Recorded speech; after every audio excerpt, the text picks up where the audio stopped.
Alléluia. Parce qu'aujourd'hui, je n'ai pas besoin de l'arche.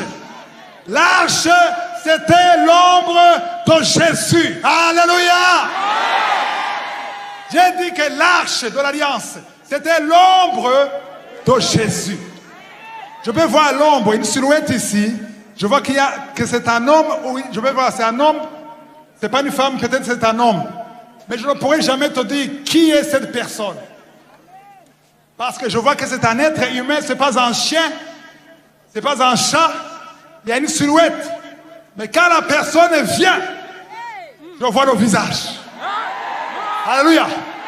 L'arche de l'alliance était la silhouette.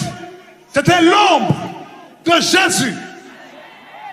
Quand Dieu a donné l'ordre à Moïse de construire, alléluia, le temple de Dieu, ou le tabernacle, au lieu de commencer par la fondation, il a commencé par quoi? L'arche. Ça n'a pas de sens. Comment est-ce que tu décris l'arche avant la fondation? Parce que c'est l'arche qui détient ta vie. L'arche, c'est la présence de Dieu. Chaque fois que le peuple d'Israël était en guerre, il fallait avoir l'arche. Si ça s'hazardait, allait combattre sans l'arche, il devait perdre. Alléluia. Donc Jésus, quand il était sur la croix, il fallait que le rideau soit déchiré. Je parle à une partie ici. Tu te dis peut-être aujourd'hui, peut-être que tu ne me suis pas attentivement, parce que tu te dis, je veux qu'il termine et qu'il prie pour les malades. Tu ne comprends pas que c'est à cause du rideau qui a été déchiré que tu peux être guéri. Si le rideau n'était pas déchiré, je ne pourrais pas prier pour toi. Tu ne serais pas guéri aujourd'hui. Parce que la parole de Dieu dit, par ses meurtrissures, alléluia, par ses meurtrissures, par ses fouets, nous sommes guéris. La même parole dit, il a été blessé. Oh non, il a été blessé. Ésaïe 53, verset 5, il a été blessé pour nos péchés. J'ai dit, Jésus a été blessé pour nos péchés. C'est dans Ésaïe, chapitre 53, verset 5. Amen. Et il a été brisé. Pourquoi? Pour nos iniquités. Peu importe ce que ton grand-père a fait, ton arrière-grand-père a fait, peu importe les sacrifices qu'il a donnés, puisque Jésus a été brisé, parce qu'il a été blessé, par ses meurtrissures, par ses fouets, tu es guéri, tu es libéré, tu es délivré. Le même verset dit que, waouh, j'aime la parole de Dieu. Le châtiment qui nous donne la paix. Qu'est-ce que ça veut dire le châtiment qui nous donne la paix? Pour que tu puisses avoir la paix, à cause des péchés, à cause des iniquités, tu dois être puni. Amen. Il y a un châtiment sur toi à cause des péchés et des péchés de ton papa, les péchés de ton grand-père, les péchés de ton arrière-grand-mère. Alléluia. Et son péché, son châtiment, il a détourné, il a mis sur lui le châtiment. Alléluia. Le châtiment qui nous donne la paix est tombé sur lui. Dis sur lui. C'est lui qui? Donc si c'est tombé sur lui, tu as le droit d'avoir la paix. Tu es considéré comme saint. Tu es considéré comme quelqu'un qui n'a jamais péché. Alléluia. À cause de l'œuvre de la croix. Amen. Esdras, tu as lu le verset 51. Alors, je t'ai coupé quand tu as dit se déchira en deux. Pourquoi ça? Qu'est-ce que ça veut dire en deux? Ça veut dire qu'il y a eu, c'est comme la mer Rouge. La mer Rouge a été vendue en quoi? Séparée en deux. Il y avait côté droit, côté gauche. Si le rideau s'est déchiré en deux, ça veut dire quoi? Continue, mon frère. Depuis le haut jusqu'en bas. Attends, depuis où? Attends, ici, je ne vais pas continuer si vous ne comprenez pas ça. Depuis où? Parce qu'il y a ceux qui pensent que c'est depuis le milieu. Non, ce n'est pas depuis le milieu. C'est depuis où? Jusqu'au milieu. Jusqu'au milieu. Parce qu'au milieu, tu ne peux pas rentrer. Mais quand c'est jusqu'en bas,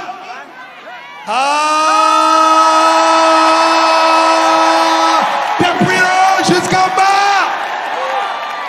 C'est pour ça qu'il dit, je tiens dans ma main les clés. Parce que le rideau a été déchiré. Depuis là jusqu'en bas, continue. La terre trembla. Attends, répète ça. La terre trembla. Répète ça. La terre trembla. Répète ça. La terre trembla. Répète ça. La terre trembla. Hey! Ce n'est pas seulement la Trinité qui a tremblé. Les démons ont tremblé.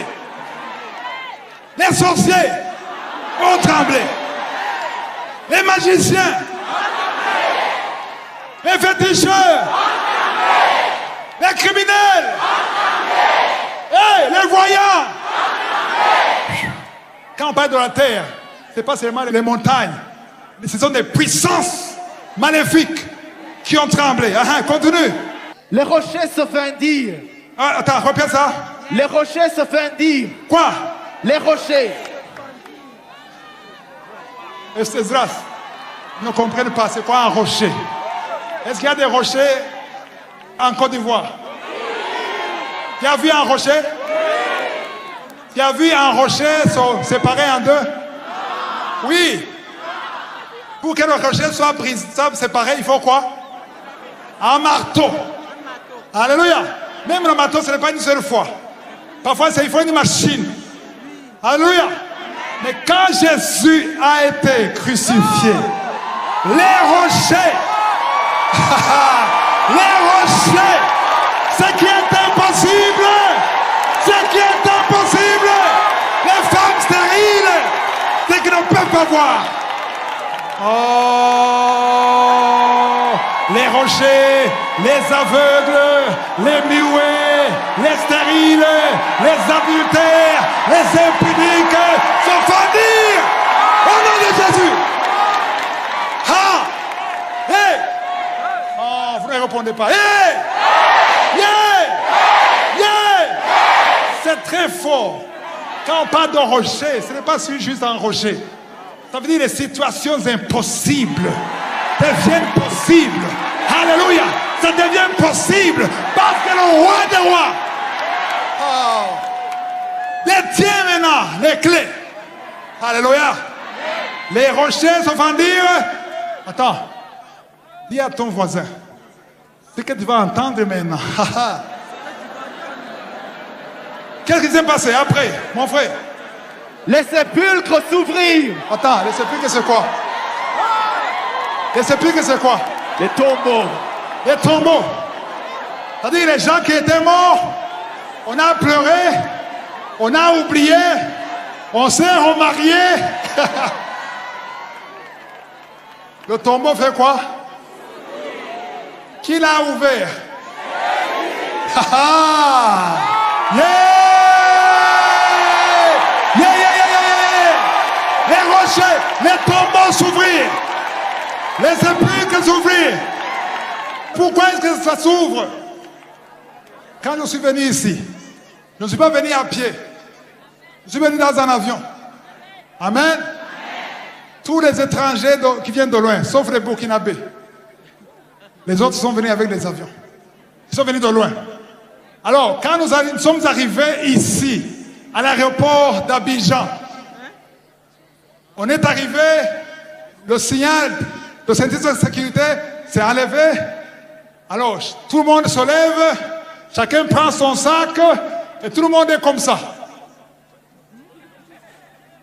Quelqu'un peut se demander, pourquoi ne sortez pas? Pourquoi ne sortez pas? Parce que la porte était encore fermée. Alléluia. Il y a des chrétiens qui sont cousus comme ça. Ils ne savent pas que la porte a été ouverte. Ça c'est très fort.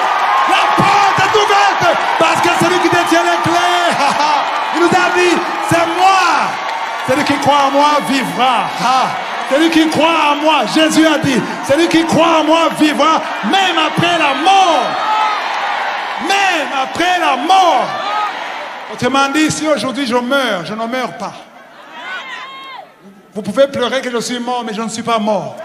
Parce que Jésus a dit dans Marc 11, si tu crois en lui, même après la mort, tu ne meurs pas. Tu as la vie éternelle. La vie qui n'a pas de commencement. La vie qui n'a pas de fin. Comment est-ce qu'on dit que j'ai la vie éternelle alors que j'ai un commencement? Parce que ce n'est plus moi qui vis. C'est Christ qui vit en moi. Alléluia.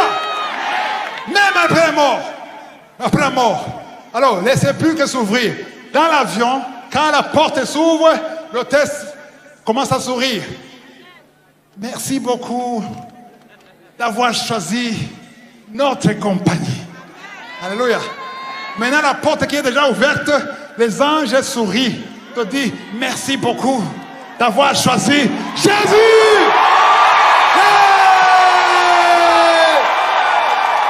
Je suis venu dire à ceux qui n'ont pas encore choisi Jésus, vous avez perdu l'essentiel. Tu peux être riche aujourd'hui. Tu peux être un millionnaire. Tu peux avoir tous les bâtiments d'Abidjan. Tu peux être l'homme qui est respecté même par le président. Mais si tu n'as pas Jésus, quand tu mourras, oh non, non, non, non, non, non. Quand tu mourras, on va enterrer ton corps.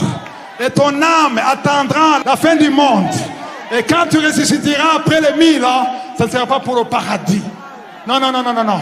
Je n'ai pas peur de te dire que tu iras en enfer si tu n'es pas sauvé. Le monde est froid. Il n'y a plus d'amen. Où sont les amen? Où sont les amen? Les amen sont où? Oui, amen. Je le répète. Si tu n'acceptes pas Jésus comme ton Seigneur, tu n'iras pas au paradis. Tu iras là où le diable ira. Parce que Jésus est mort pour que tu ne périsses point. Jean 3, verset 16. Les gens disent que c'est le verset de Sunday School des petits des enfants. Non, non, non, non. C'est un verset puissant. Dieu a tant aimé le monde. Tout le monde connaît ça. Qui l'a donné qui? Pourquoi il a donné son fils? Afin que quiconque quiconque croit en lui fasse quoi? Ne périsse pas, c'est ça? Quiconque croit en Jésus ne périra pas, c'est ça? Donc, là, utilisons notre logique. Donc, si quelqu'un croit en Jésus, il ne périra pas. Périr, c'est aller en enfer. D'accord?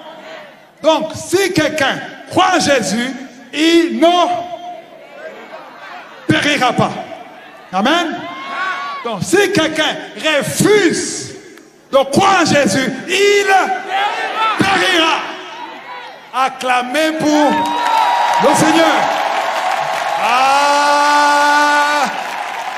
Il y a des gens qui disent, Christ nous déçoit. On voudrait qu'il parle, ne pas se lamenter seulement.